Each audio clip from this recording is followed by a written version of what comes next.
ಬಿಗಿ ಭದ್ರತೆಯ ಮಧ್ಯೆ ದೇವಸ್ಥಾನಕ್ಕೆ ಬಂದು ದೇವಸ್ಥಾನದಲ್ಲಿ ಸುಮಾರು 20 ನಿಮಿಷಗಳ ಕಾಲ ದೇವಸ್ಥಾನದಲ್ಲಿ ಪೂಜೆಗಳನ್ನು ಮಾಡಿ ಪ್ರಸಾದವನ್ನು ಸ್ವೀಕರಿಸಿ ದೇವಸ್ಥಾನಕ್ಕೆ ಸುಮಾರು 1.6 kg ತೂಕದ ಖಡ್ಗವನ್ನು ಸಮರ್ಪಿಸಿ ಇಲ್ಲಿಂದ ನಿರ್ಗಮಿಸಿರುತ್ತಾರೆ.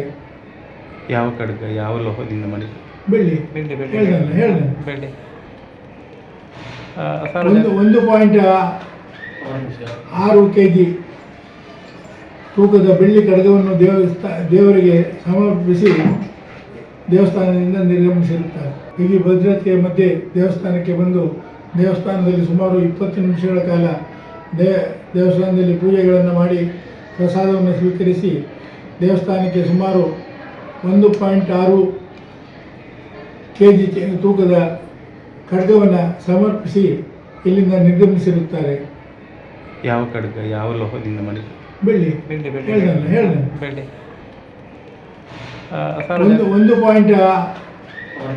1.6 kg ತೂಕದ ಬೆಳ್ಳಿ ಖಡ್ಗವನ್ನು ದೇವರಿಗೆ ಸಮರ್ಪಿಸಿ ದೇವಸ್ಥಾನದಿಂದ ನಿರ್ಗಮಿಸಿರುತ್ತಾರೆ.